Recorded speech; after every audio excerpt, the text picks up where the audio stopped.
I love who I am, and I would not have loved myself, and I didn't for so long. I love who I am right now, and I get to live the rest of my life being myself, and I love it.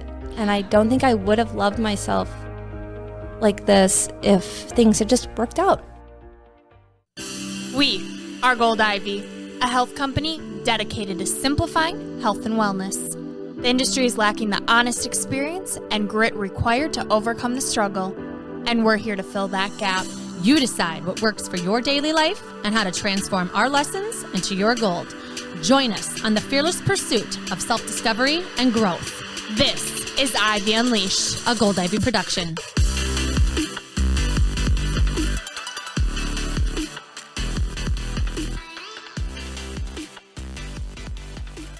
Hello, hello. Welcome back. You are listening to Ivy Unleashed, here with Brooke and Andrea and a very special guest in the house. Today is an amazing, amazing day, and you guys are about to hear an incredible story. I'm so excited. Yes, we are here with Kristine Herbert. Welcome to Ivy Unleashed. Thanks for having me. Kristine Herbert is my sister-in-law. And my cousin. She's married to my cousin. So she's my cousin. Yes. And Kristine just happens to be probably the funniest person on the planet. Mm-hmm. Also very inappropriate. And so, who knows what you're going to get today? A little bit of serious, a little bit of sass, a little bit of inappropriateness. Who knows? Buckle up. So today we went on the road again. We are at Lake, Wisconsin, visiting Kristine at her parents' lake home. So thank you for having us here. Thanks for coming. I'm excited. I'm excited for even the after party. Yes. Yes. Kristine, not only is she hilarious, a little bit inappropriate, but this woman has a story. Kristine is open to sharing her story with you guys and hopes that it's going to leave you as inspired as it has left us. I'm finally ready to share it. 6 months ago, a year ago, 5 years ago, I was so closed off to all of this, and now I'm comfortable with it, and I'm ready to share it. Yeah. Well, I'm so happy for you because, I've been with you along on this journey. I could cry right now. I have a box of tissues behind me. You have been through so much, so much. And I know that your coping mechanism is to make inappropriate jokes and laugh, and that's wonderful, and that's what I love about you. But I really want the listeners to hear kind of how this rough patch started. I know it actually started here beautifully on your wedding day with Brandon on this lake. And right as they said, I do, it started to rain. It was like the most romantic thing ever. And it was a beautiful, beautiful day. But it started out blissful. And then you've had a rough road since then. So kind of walk us through where it went from there. So met a great guy, had a great job. I'll still have a great job. And, your expectations are a lot of things. And you don't realize that, you don't think about that things can go not how you planned, obviously. Professionally, I did not feel like things were going great, and we were doing the next normal step. Everything we wanted was to start trying to have a family, and that wasn't going anywhere. We tried for a year, and then all of a sudden, I was pregnant. We went to our 8-week appointment. I was like, you know what? The career stuff doesn't matter. This other thing is working out, and it's amazing. Saw the heartbeat, had all these grand plans, instantly started thinking about strollers and whatever. And then the words fetal demise came into our life. And you don't expect that.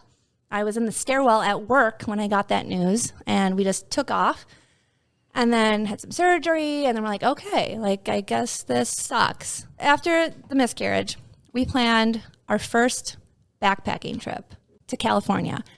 And then all of a sudden, I got pregnant again. And I'm like, okay. I talked to a doctor. I'm like, can I do this? They're like, yep, you can do this. Just you can't take ibuprofen because you usually just hurt after walking so much. Cool. We did this amazing backpacking trip in the High Sierras in California with a good friend of Brandon's. And then by Labor Day, fetal demise was coming back into our life again. And that sucks. Had surgery again, and now it's okay, this isn't going to work. And where do we go from there? okay, I guess we're not going to have kids. That's fine. We have amazing nieces and nephews, one nephew at that point, and that's what our life's going to be. So through all this, going back a little bit, is we tried to get pregnant. Okay, that didn't work out. For a year, let's go to Australia, New Zealand. And then we really went after it again. And then we went to Thailand. So when I first met Brandon, I was not into traveling. I had barely been on a plane. His family had been everywhere, and I love traveling. I love it. So you're trying to get pregnant, having these miscarriages, awful time in your guys' life. Everyone around me is having kids. Yeah. Oh. And so you guys decide, okay, let's bring some joy. What do we love doing? You and Brandon are both avid travelers. Talk to us a little bit about what travel was to you guys during these moments and why you went to travel. We started traveling and backpacking and really just doing things that, this is going to sound terrible, that people with kids can't do as easily. Mm-hmm. We're like, okay, we don't have that, so let's do the things that we can do right now. And that was going overseas and going super remote into the mountains, and it was amazing. And living on a boat for a week in the middle of the ocean and diving. Yes. And not that I want to do those things at all, ever. But yeah, you can't I guess maybe you could. You'd have to have a babysitter, maybe. Right. And so back to a little bit of the professional part, I kind of gave that up. I'm like, that is not even a priority. I still have a great job. I'm doing a great job at work. I'm just not passing this stupid test that I need to pass. And I got into diving. I had already been certified. I'm like, Brandon, let's do advanced and then let's do rescue diver. I'm like, let's dive into that. Literally. let's literally dive into that. And I don't know, then I started feeling better. I'm like, I can't pass a test for my professional life, but I can rescue you. I can search for your body underwater if necessary. You found things that challenged you and you had that sense of accomplishment. Yes. And I succeeded at that. I just felt like for so long I was not succeeding at anything. So give our listeners a sense of time. How long was this? 5 years. 5 years. A half of a decade of trying professionally to pass a test multiple times and trying for a year to get pregnant, some miscarriages, and just half of a decade was spent not succeeding. I think something to think about that a lot of people don't, you think of these 5 years and you had a miscarriage, so you went and did something cool, but a lot goes into that time of emotional stress, right? And physical healing and walking around at work and nobody even knows what you're going through. I mean, you were silently suffering so many years, and it was really hard to be one of your people because the people that actually lived next to you had no idea what you were going through. No. And you're actually, as much as you're an open book, you're also very private. Very private. And it's hard for you to be vulnerable. And so it was a time for you, I feel, that I felt like you were so alone, and there's just I felt like there was nothing I could do, and my heart just ached for you because you were doing these awesome things, but then you'd have these setbacks and you'd be physically in pain or struggling and then trying to do this. And so I just feel like now it feels like this short time, but it was years and years and years. The whole beginning of my marriage, our marriage was, it's this super happy newlywed time. And it was really happy. It really was happy when I think back on it, but it was really hard. And what is everybody asking you? When are you going to have kids? Everyone's asking that. And it's part of our society. We ask that. And I do think from 5 years ago or 6 years ago, whenever that was, to now, definitely people are more open. I am hearing other people suffering through things. I thought I was supposed to be quiet. You're supposed to not tell anybody for 12 weeks because you could have a miscarriage. Oh, so now I'm going to just do that all in secret and nobody's even going to know. And people are going to keep asking me, when are you going to have kids? So just get it out. A life is beautiful. And if you're having joy from one moment, share it. And if it goes away next week, at least you got to have the joy. Nobody knows how joyful Brandon and I were in the moment when it was a Monday morning and I'm like, Brandon, look, he's like, what? And it was I wish we would have gotten to share that with people because it was wonderful. Yeah. Well, another beautiful part of your story is that you were, basically at the end of this road with trying to get pregnant, and you had some big decisions to make. So can you kind of walk us through the end of this road when I come up to you in Florida and kind of where you're at and then where it went from there? So after 2 miscarriages, we had some genetic testing done, and it turns out I have a little bit of chromosomal swap going on. Like, good thing I took AP Bio, and it's the only reason I understood the doctor explaining this to me. My chromosomes are kind of messed up. It's actually kind of a miracle that I'm here. I like to consider myself an X-Men because, like, seriously, Brandon and I drove to South Dakota, like, thinking, what's my superpower? I must have a superpower because it's not going to work out. We ended up, I never, ever, ever wanted to do this. Brandon didn't want to either. We did IVF. We got backed into a corner, but we really wanted to have a family. And in our minds at that point, adoption was not something we wanted to do. And so we went for it. We did IVF. Now, you're afraid of sharks. My biggest fear is needles. So I'm like, I don't think I can do this. I don't think I can do this. But okay, I'll take 3 shots a day to the stomach. And actually, this one's kind of funny. The very first day of doing IVF, so Brandon is the one who's like, I would like get the needles ready. Brandon's the one who would like shove them into my stomach. How romantic. So romantic. So he did the first one, but never pushed the medicine in. No. He's like, I think I did. I'm like, Brandon, you didn't push this in. So he had to like jab me again. The very first moments of IVF was a double shot because Brandon didn't. Gotta love him. So we did IVF. It was really hard. It was scary. It was uncomfortable. There became a point when Brandon was out of town and I had to like start taking this extra shot right in that moment because it was daily doctor appointments, blood draws every day, ultrasounds. And I had to call a friend from work and be like, I need a needle put in my stomach. I cannot do it. So she's like, come over right now. She had just had a root canal.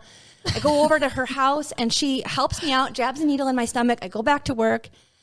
We're still in the hope mode. Like this whole process was like hope, hope, hope, no hope, no hope, hope, hope, hope, no hope, no hope. And like, so we're still in hope mode right now. So it's like, it sucks. The needles suck. I apparently am a chicken. I create a lot of eggs and we had 6 embryos and everything was growing great, everything. And then they genetic tested all of them and none of them were viable. Like they were all like missing pieces of chromosomes. So like it just was never going to work out. And we were in Florida on vacation and everybody was at Disney World and Brandon and I were at his grandma's and it was Friday the 13th. And I got a call at 10 a.m. while we were just about headed to the pool at his grandma's house. And it was the doctor saying, nothing is viable. And it was like, okay. So I made a deal with the bartender and I bought the bottle of champagne instead of buying individual mimosas. And then the family showed up and it was a really hard day because it kind of ended biological children for Brandon and I. And it was really hard. And then that night we bought season passes for skiing for the next season because it was actually the last day you could get like the super discount for skiing. And we're like, okay, we can't have kids, so let's get season passes for skiing. I can't even imagine what that was like. And I was living in Florida at the time with you. Whole family was there. Where do you even go from there? Well, that was April. And by May 5th, we booked a trip to climb Kilimanjaro. Which is where? In Africa, in Tanzania. Like that was never even on my like radar of things to do. I'm like, okay, let's go do this. And we actually booked it to summit on New Year's Day of 2019 because I'm like, so many people do changes, resolutions over New Year's, and we could have summited at any moment. But for me, I'm like, I need a summit on New Year's Day. I need to like refresher everything. You deciding and picking New Year's Day clearly represented something for you. Right. It definitely did. Like, I don't think it meant as much to Brandon. I was like, I don't care if we have to pay a premium to summit on New Year's Day. I need to summit Kilimanjaro on New Year's Day. And then I find out that it's like a 50% pass rate on Kilimanjaro. Like, I'm like, oh my gosh, what if I fail? So I'm like, okay, now I'm going to work out, because the only way I work out is if I like have something like that to look forward to. Mm-hmm. So from an outsider's perspective, you know, being in your life, this looks like just another trip. It looks like an extreme one, but you've already done extreme things. You've been to Australia, you've been to Thailand, you've been all over. But I remember sitting down with you at a bonfire and you said, Andrea, nobody knows how much this means to me. And so can you talk me through that conversation? Because it was heart-wrenching to hear how you were feeling about it. I had a lot riding on that summit.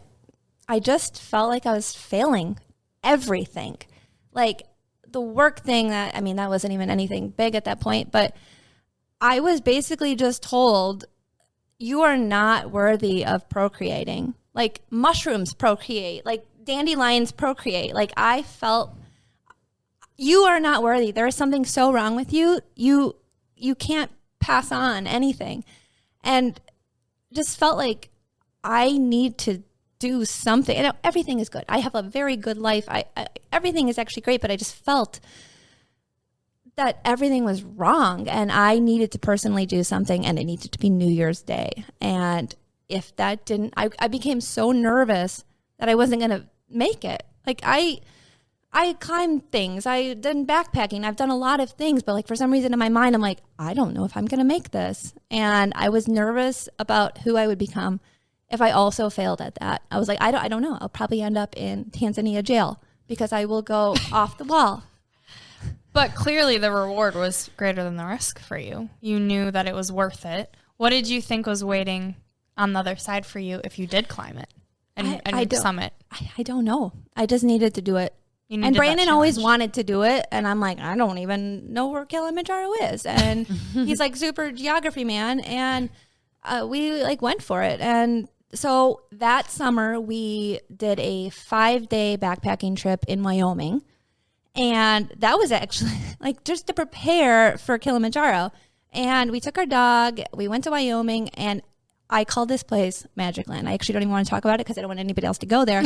But it moved me so much that I like wrote this book for my nieces and nephews. And so once all this bad stuff went down, we booked this trip to Kilimanjaro. And I'm like, okay, let's go on this super backpacking trip. And so that was part of the journey to Kilimanjaro, was this other backpacking trip. And now I'm in love with the Wind River Range in Wyoming. And I wrote this book, and it was the most beautiful place I've ever seen. Like I've been everywhere, and I still think the Wind River Range is the most beautiful place that I've ever been to. And so we're at this point in our life when we're not going to have kids, and we go to this family reunion in South Dakota. And on our way driving back, we both we looked at each other and we're like, we should adopt. And it was July. So April is when we got all the bad news, and we booked Kilimanjaro, bought all our ski passes. We went to this backpacking trip in Wyoming. And then all of a sudden, we're at the end of July, and we're like, we really, really still want a family. And so we both got on board with adopting. And throughout this whole process, we weren't going to do IVF. We weren't going to adopt. And like, you can change your mind. You can change your mind. You can say one thing, and you can always change your mind. And so we started Googling that and got ourselves signed up with an adoption agency while we're still now preparing for this trip to Africa. So you used Wyoming as training. How else does one train to climb a mountain? You just got to be fit, and you have to prepare for kind of like a marathon. They say most of it is mental. Obviously, you have to be physically fit in order to do it. And it actually has nothing to do, like altitude sickness can hit anybody. You can train your little heart out, and you start getting altitude sickness, and they send you down, and you're done. Like, and you can be fine 5 times, and then the next time you're sent down. And it sounds a lot like pregnancy. Yeah, you can be as fit as you want. You can be 30 weeks and it can still fail. And you can have a good job and all the means to support this little baby, but nope. You don't get it. So being sent down, what does that mean? So we signed up with a company called Ultimate Kilimanjaro, and we picked a reputable company because they have like this great success rate with climbing. but they do health evaluations every morning and every evening. They check your pulse ox and they ask you these questions because altitude sickness can hit you in different ways and it's very dangerous. And you don't know. And then all of a sudden you have this thing on your finger, and if your oxygen is not where they want it to be, they send you down, like, because they don't want you to die. I also don't want to die. So you can't control that. So like on our journey up, like there were like, not necessarily in the beginning, but like later, closer to summit day, there were like, there's a girl crying on a rock because she's being sent down. And I'm like, oh my God, I'm so glad that's not me. So we get to Africa, and the rules for this outfitter that we went with are you have to have a pulse under 100, and they start evaluating you at this conference room table at this hotel we were staying at. And I'm like, okay, my pulse is under 100. Like, I am a little bit of a hummingbird, and I ride at like 80 when I'm sitting. It's probably like 100 right now, but so I'm sitting at this conference room table with everybody we're going to do on our, like, who's going to be on our trip with us. And we're all going over food allergies and things like, if you're a vegetarian, accommodate that. And they're going around the room and they're putting this pulse thing that like also does like your oxygen levels. And I'm like, they put it on my finger and I'm at 100. Oh no. I literally right off the bat in the conference room at like the base of Kilimanjaro. Like, so they put it on and like everybody's staring at me. I'm like, I'm not even going to get to do this. Like, I'm going to have to find something to do for 7 days while Brandon does this. And like, as we're sitting there, it goes to 140. Like, we literally all just like watch it go up. And I'm like, and they wrote down 98. Oh, it was low. Like, they took it later on, like when I like calmed down. I'm like, you cannot look at me while my pulse is getting taken. And like, I have this issue at the doctor's office. I'm like, just don't look at me. Like, as my pulse goes up. So we start this, and then they would try to start doing me first, because if I waited, like I was skyrocketing. And like, we took my pulse while we're hiking. I was at 82. But sitting in the white coat syndrome, it gets you. Yeah. It got me. So we're in this bus, right? You take your last shower, and then you get in this bus with the windows open. It's 90 degrees. There's like 30 of you, all your porters and your helpers and everybody from your group are on this bus. You're literally pitting out instantly. Sounds like a great time. And so you do this sign in. Actually, one of the coolest things is, so you sign in at every like checkpoint you get to, and you have to write your profession. So I was a lot of different things. Of course you were. Like what? I was a dancer, like a exotic dancer. Exotic dancer. Of course you were. Which I'm quite terrible at that, all of that. I'm curious about this experience of these checkpoints and getting up higher, how your body feels, these strangers you're with. Like, what is this experience like? Well, let me tell you about the strangers. Like, one of the coolest things about traveling are the people you meet. And when you do like a dive boat or climbing Kilimanjaro, you have this like little group that you're with, breakfast, lunch, dinner, doing all these hard things together, and you become friends. It's the best part of traveling. So we would hike like from like 6 a.m. until 2 p.m. And these porters were amazing. We came back, our tent was set up for us, our beds were laid out, like our sleeping bag and sleep pads were laid out. And then we would go eat popcorn and play Yahtzee in our little like mess tent. And it was awesome. We had a little group. I mean, obviously it's a group of 15, so you all can't hang out like every time. But we had a little group that we walked with and played Yahtzee with. The first night we're at like, I think 9,000 feet, but they're done that. And then the next 3 nights we're at 13,000, and then you would hike to 15,000, hike high, sleep low. But you're getting to the point where like, if you just like move too fast, you have a headache.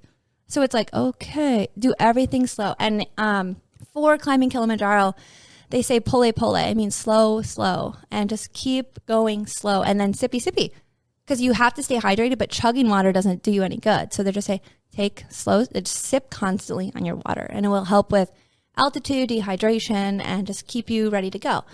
So it's hard. Well, I remember one day I had the worst headache, and I'm like, I don't know if I can do this. Like, I took ibuprofen. It sucked. But then the next day I'm singing Celine Dion with my friends and the porters, because like you really didn't, you have no service. You have like just music that's on your phone. And we're having the time of our life climbing this. And at every moment I'm like, I don't know if I'm going to succeed because we still have summit day. You know, every day you're like hoping with the finger thing like that you're not getting sent down. Like, so we took altitude sickness pills, which helped. And there were other people in our group who were not taking those, and their blood oxygen levels were pretty low and they weren't feeling that great. People started feeling sick. Like we started getting really high, and not high, but so we're climbing this mountain and we're having this best time. Like we're meeting all these people, like our little group of Yahtzee players. And now it comes to summit day. So we wake up, we're at like 13,000 something. We hike for 6 hours and we get to 15,000 something. And that's called, well, I'll just refer to it as the base camp. And then they say, eat lunch and go take a nap, rest, whatever. Okay, so you take a nap and then you wake up, you have dinner, and they say, go back to sleep. So this is New Year's Eve. We woke up at 6 a.m., we hiked for 6 hours, we take a few naps, and then we eat dinner, go back to sleep, and at 10:30 we have to report to the mess tent. And we get another snack, and that is when we start our summit. So you bundle up because it's cold. It's cold at the top, and it can be, you don't know what the weather's actually going to be like. What's the temperature like along the way? Like, what's the degree? It's mountain temperature. So there were moments when it was like, I'm pitting out, I'm in shorts and a t-shirt, and then literally 15 minutes later, a cloud comes over and the wind's coming and we're getting rain and hail, or like it's very, very different. Like during this nap time, it was like we're laying there in our underwear in our tent like, oh my God, it's so hot. And then 10 minutes later, I'm like in my sleeping bag freezing. And I will say one thing. Let me go back to mountain peeing. Like, so we're taking this altitude sickness pill, and it's a diuretic. So I when I go to sleep, I go to sleep. I don't wake up to pee in the night. But now I'm going twice in the night, and I'm also staying super hydrated. So you get out, you go to they had a little outhouse for us. I am grateful that I had to pee in the night, even though it was so cold, because it was clear. I have never seen so many stars. Like, I felt like I was like up close to them. I'm looking at the Big Dipper, and there's stars in between the other stars at the Big Dipper. It's like, oh my God.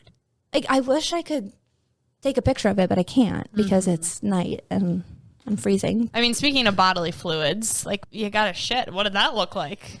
That's Kristine's favorite question. You know what? She's been waiting for you to ask that. Did I know to ask that, or did I know to ask that? So our porters are amazing. They carried the majority of all of our stuff. Like there was a guy that like had like 50 things of eggs on his head, like just for us to eat.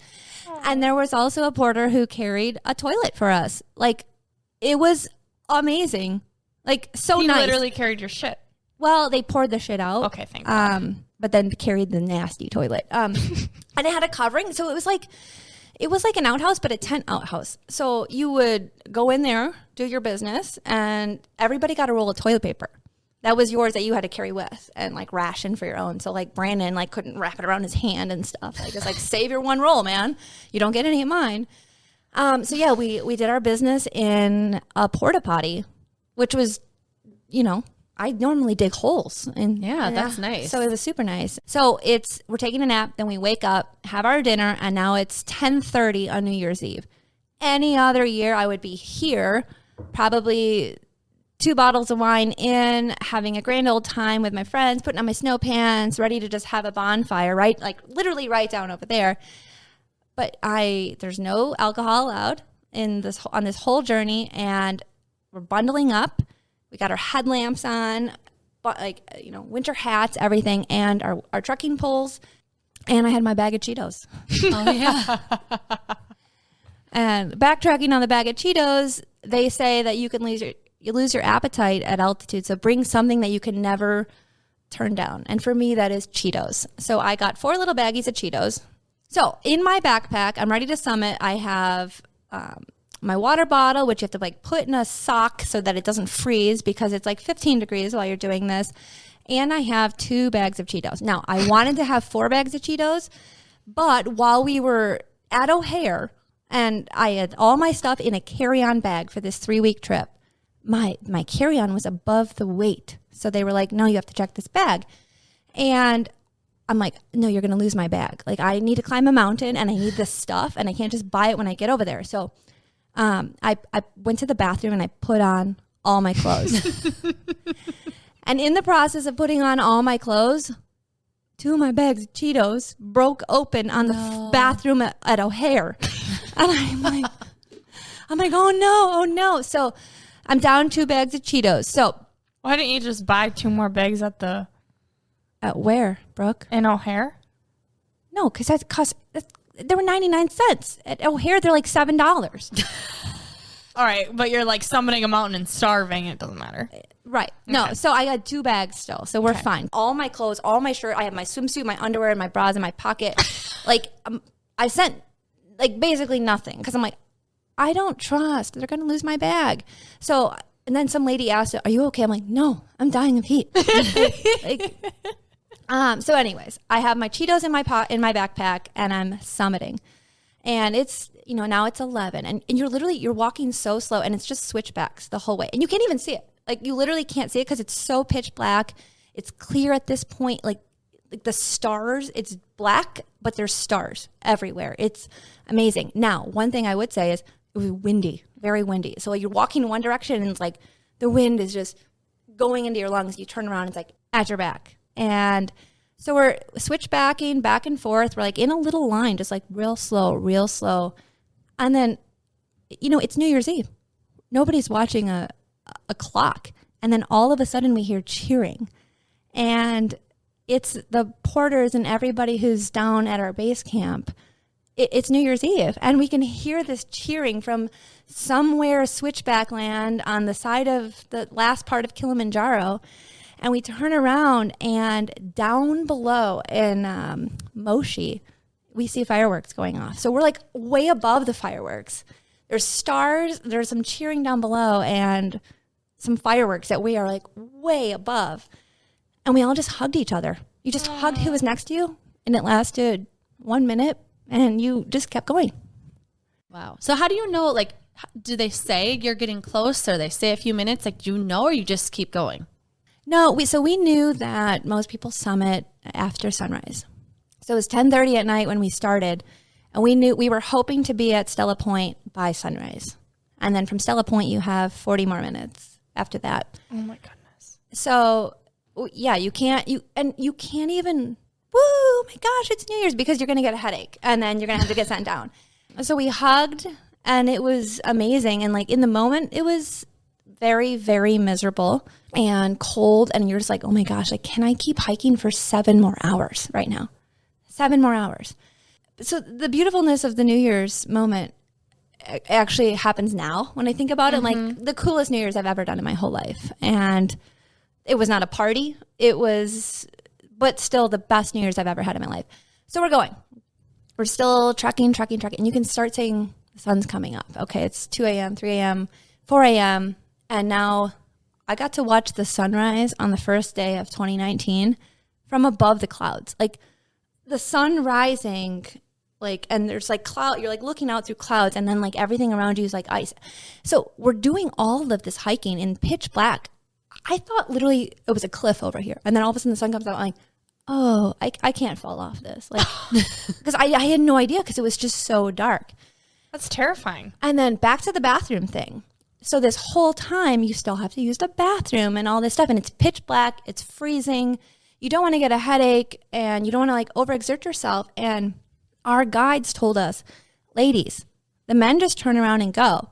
The ladies always try to like hike and find some privacy. They're like, no privacy. Don't waste your energy hiking somewhere to get privacy. Just drop and go. And it's like, okay, just turn your backs and I'm going to go right here, like right off the side. And so this group of strangers who are no longer strangers at this point, we have this thing, whether or not we make it to the top or not, we have this thing. We've been together for 7 days. Now, I've been with a lot of people for 7 days, but I have something special with these people. Like, we actually all decided to do Kilimanjaro Summit on New Year's. And I actually asked this question when we were there. I'm like, why are you guys doing it? Because I knew why I was doing it. And I'm like, everyone else has got to have like, you don't just choose New Year's Day to summit. What'd they say? Nothing. What? Yeah. Nobody told me anything. So Maybe they just didn't want to go. You were still strangers at that point. We were still strangers. You hadn't peed in front of them. Right. We just held hands. I feel like there's something beautiful, though, when you go through hardship, the people that you go through it with, there's just that bond that you have. Like, you were with me on my lowest. I was with you, and I got you. You got me. Right. So we were watching the sunrise from above the clouds. We made it to Stella Point at, 6 something. So you're hiking switchbacks this whole time, and it's very steep. And we get to Stella Point, and there's a cool sign, but it's like, you're not done yet. And the last bit is not even that steep. It's just like a slope up. But oh my gosh, was it hard. We were just like, oh my, like just with our walking poles, and every step was like so hard. And we could see out at this point because the sun was there. It was New Year's morning, and I had never been up that early on New Year's morning before because I'm usually not feeling that great. And I did not feel great at this point, but I'm hiking. And then all of a sudden we saw the sign that said, congratulations. And now I feel fine. Now I'm jumping around. Now there's nothing about a headache, and I feel great. Never been better. Never been better.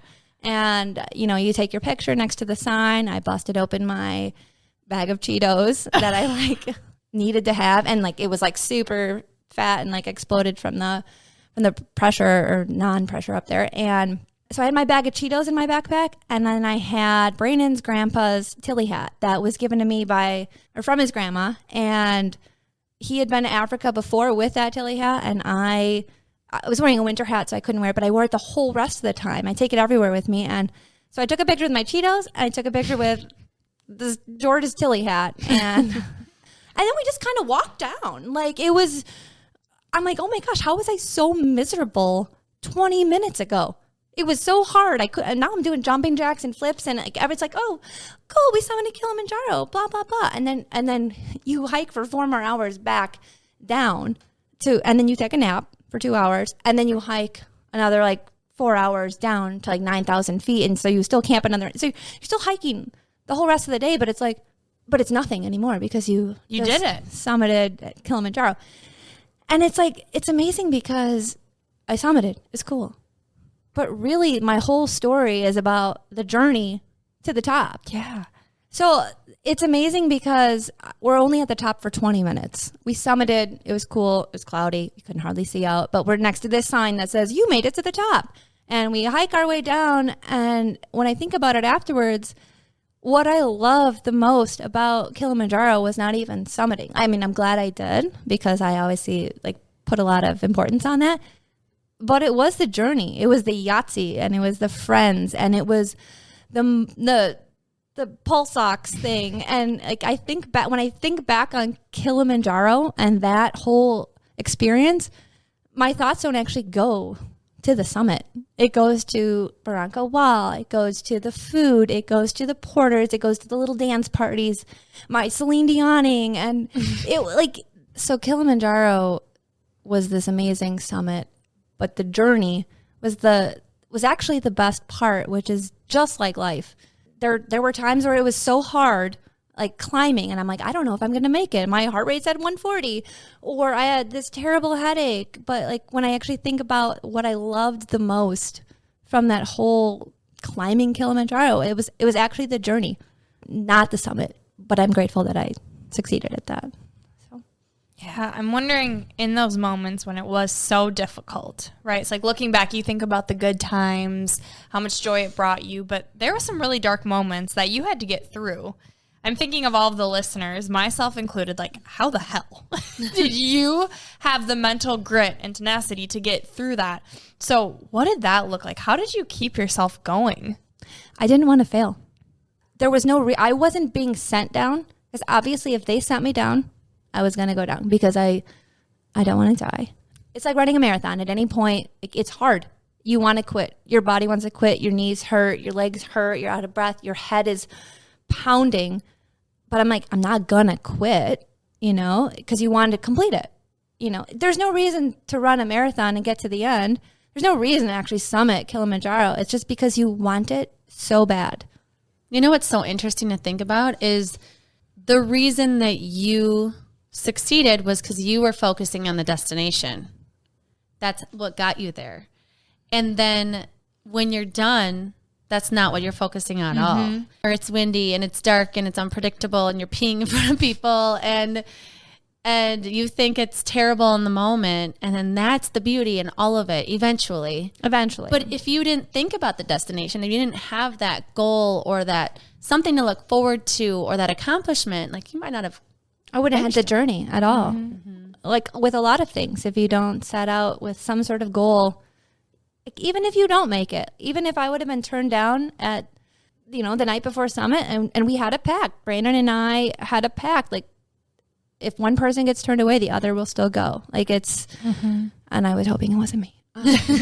It still would have been beautiful. It would have been actually really hard in the moment, but like it would have still had days of Yahtzee, and maybe it wouldn't have been as beautiful if I didn't succeed, but the journey is actually the best part. Like right now in life, I feel like an old wise woman. It sucked so much, but I actually, thinking back on it as a wise old 36-year-old, I wouldn't change it.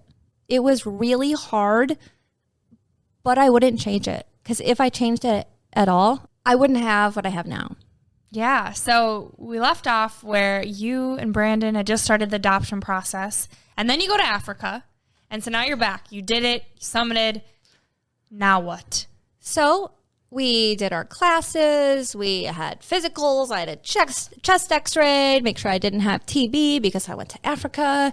And we got our house inspected. We got a bunch of fire extinguishers. And we have a beautiful pamphlet. We look like we're a VRBO. Like, hey, we're so great. And then all of a sudden, somebody wants to match with us.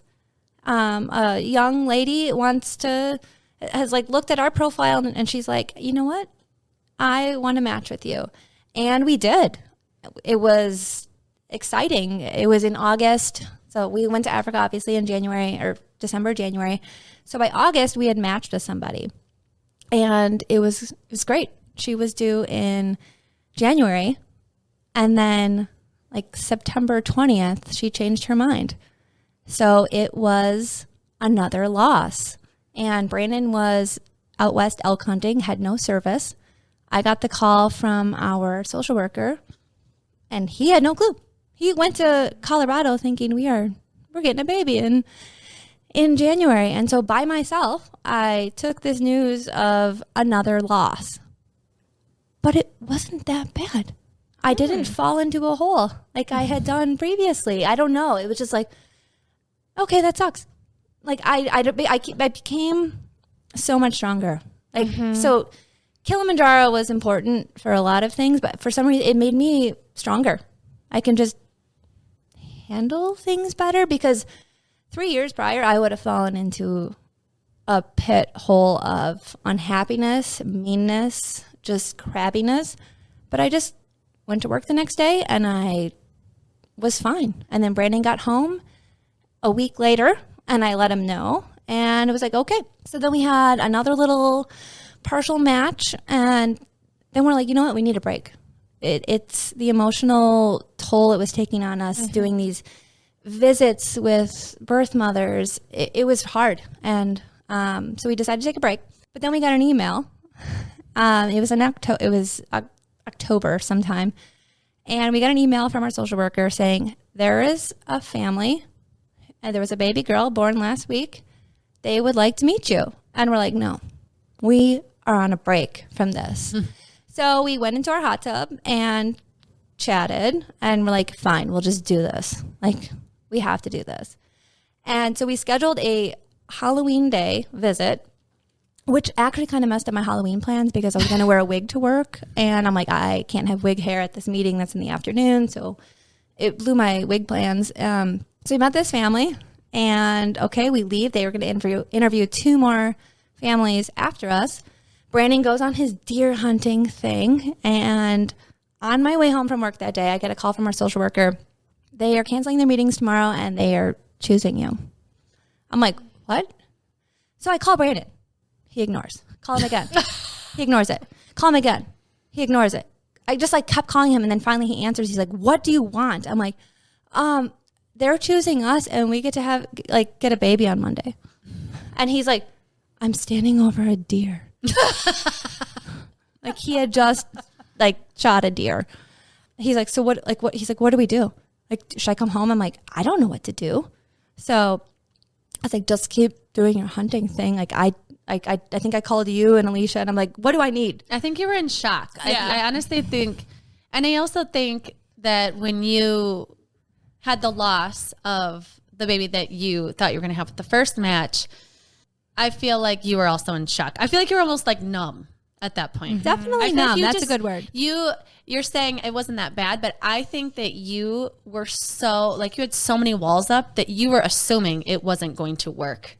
Probably. Until they're like, you're getting a baby in 3 days. Yeah. You know, like I think you were so closed off that the idea, like that it would actually come to fruition. Like, cause we're talking a half decade of thinking it's going to happen. And like we're there. Woo, we got a heartbeat or, ooh, like, and then would you agree with that? Like, do you feel like that's where you were like, I can't be hurt anymore because I've been hurt so much type of thing? Right. I'm just like one big scar, you know?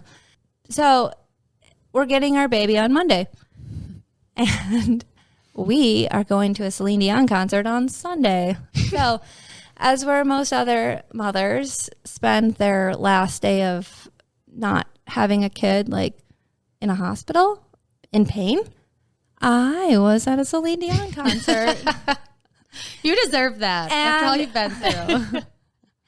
And it was amazing because I love Celine Dion. I was with Brandon's grandma, your grandma, for her. It was a 90th birthday thing. And it was the best way to end non-parenthood. Like, it was amazing. Like, we didn't have to get a sitter. We went to Celine Dion. We woke up the next day. My hair was still curled, and I picked up my little baby. And it's the best thing ever. And I actually, and I would not change anything. As miserable as all that time was, as much money as we, like, what I say wasted, it was not a waste. It made me who I am, and I am an old, wise woman. And I love it because I love who I am, and I would not have loved myself, and I didn't for so long. I love who I am right now, and I get to live the rest of my life being myself, and I love it. And I don't think I would have loved myself like this if things had just worked out. And now you have baby Hanalei, who is so lucky to have such an amazing, incredible mama like you. Yes, she is. Well, I love that all of this got you here. I hate that you had to go through it, but I'm glad that you're at this space where it sounds like you're at peace with it. And I am curious to hear, you know, if anybody that's struggling right now, whether it's infertility or anything else right now, like, what would you say to them to kind of encourage them during this dark time? So what I did here through everything is it'll be okay or it'll work out.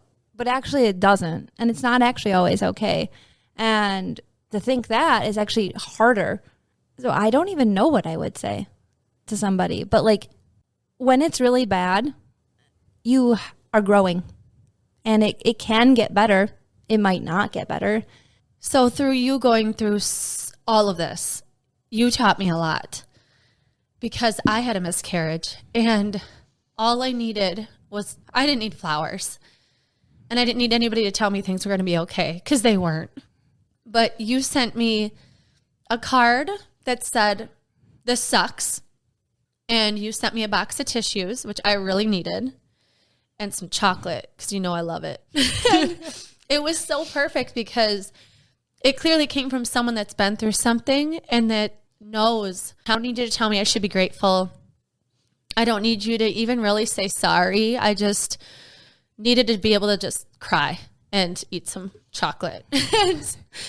And so I think part of the message I've learned from you is the way to approach these situations in hardship, whether it's infertility or loss or grief or whatever it is that you don't really have the words for people because it's not your journey and you're not in that moment anymore. So even though you've gone through this, like, you don't know exactly what to say to someone that's going through anything because it's their moment and their experience. And so I just want to thank you for helping me through that time, and that by you going through this, it helped me tremendously. Just the fact that you were there and you didn't try and tell me how to feel or what my next step was. When I think back on even who I am right now, like what could I have, if I had the opportunity to hang out with myself 5 years ago, 6 years ago, even 2 years ago, I don't know what I would have said to myself. It was something that sucked, and I just had to go through it. And I say I, as in,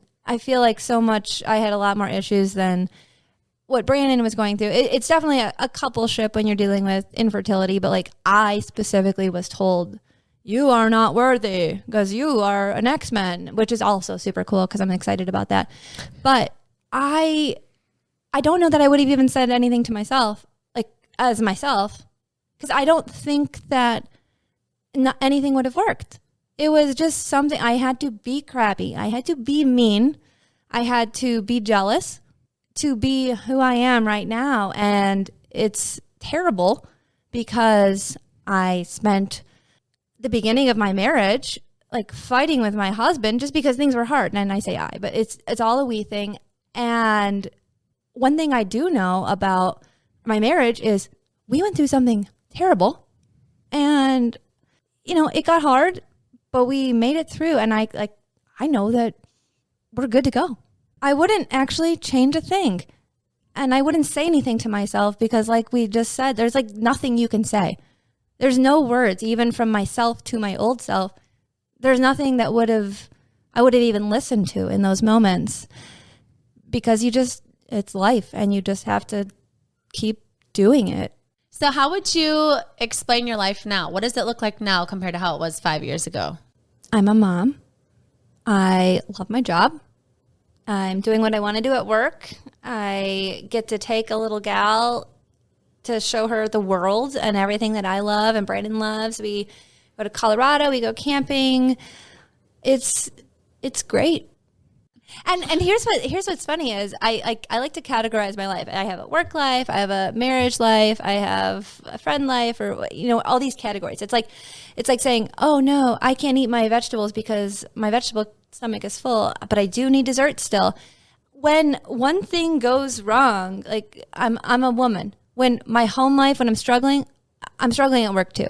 I think like work could suck right now, but because I finally have Hanley and I wanted her so bad in my life, everything is great. Like, yeah, I mean, it was interfere. Like, how can it not interfere? You're wrecked because of what's happening to your body and to your mind and your emotions, and then you have to go to work. Why wouldn't work suck? Right? You know? Right. And then you have Hanalei, who makes everything better. Literally the happiest child on the planet, who loves camping and rubbing dirt on her legs. Right. And playing with worms and fish. But you're creating a life for her that is so beautiful. And I love how you're capturing it and showing her that you can be a parent and take your kids anywhere, and that you can be whoever you want to be. And now she's going to get to hear about this journey, right? And these beautiful things you're doing and how you maximized your experience by booking a trip and making something out of your life when you were handed such a crappy card that eventually got you to her. And I'm just so happy for the life that now you're able to create for Hanalei. It's beautiful. Like, I think back on if we got pregnant right away, like a lot of people do, I wouldn't have gone to all these places. I wouldn't become who I am, and I would not be the mother that I get to be right now. Touching back on like how excited I am, I get to live the rest of my life like who I am right now. It was important that I dealt with, and not everybody needs to deal with that. But for me, it needed to happen, and I get to be her mom, and I'm so much stronger. Well, I have been waiting for this moment for so long, and I'm so happy that you were finally ready to share your story. And I feel so blessed to be in your life, to have both of you. I don't have sisters, and you guys are my sisters, and I know that I can get through anything because I have you two, and it makes me emotional. And so thank you. Cry it out. We love you, Brooke.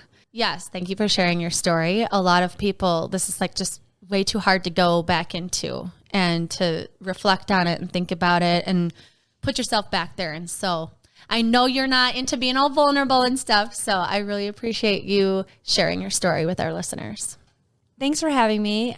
Obviously, you guys know my story, and we've had many laying on beds chatting about all this stuff, but I'm happy to share it now because I feel like it's not shared.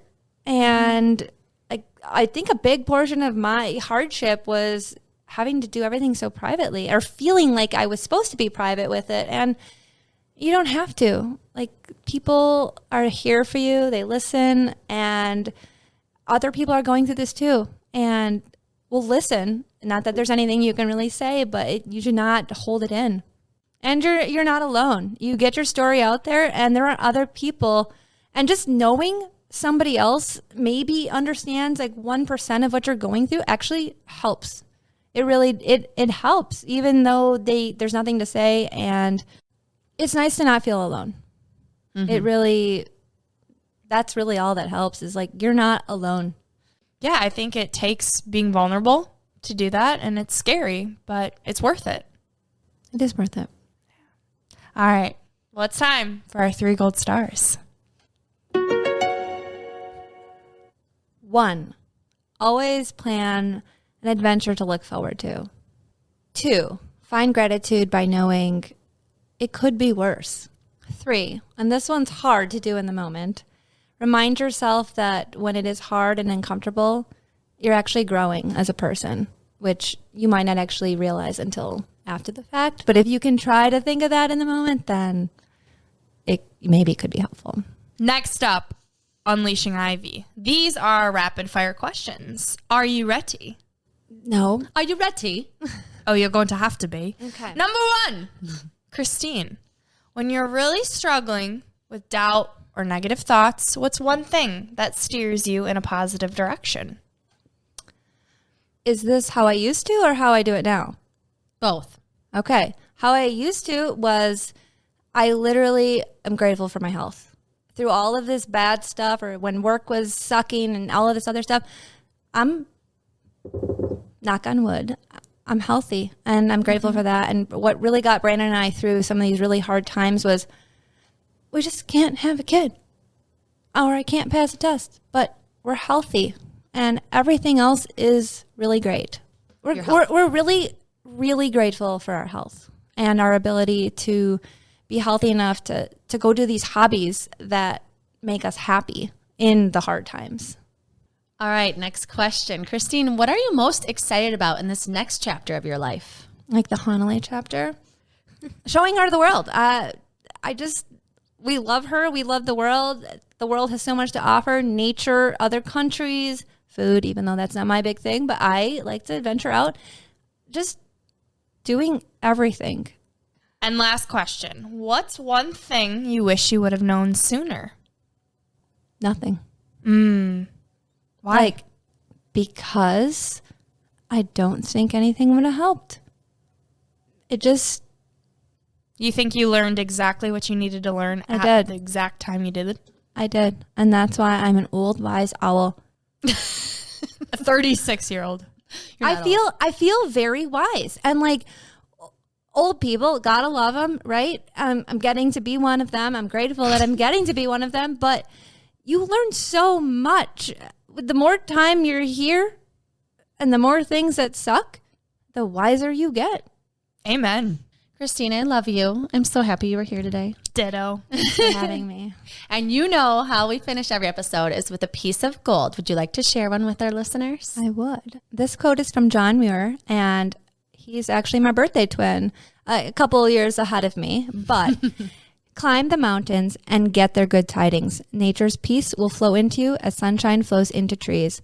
The winds will blow their own freshness into you, and the storms their energy, while cares will drop away from you like the leaves of autumn.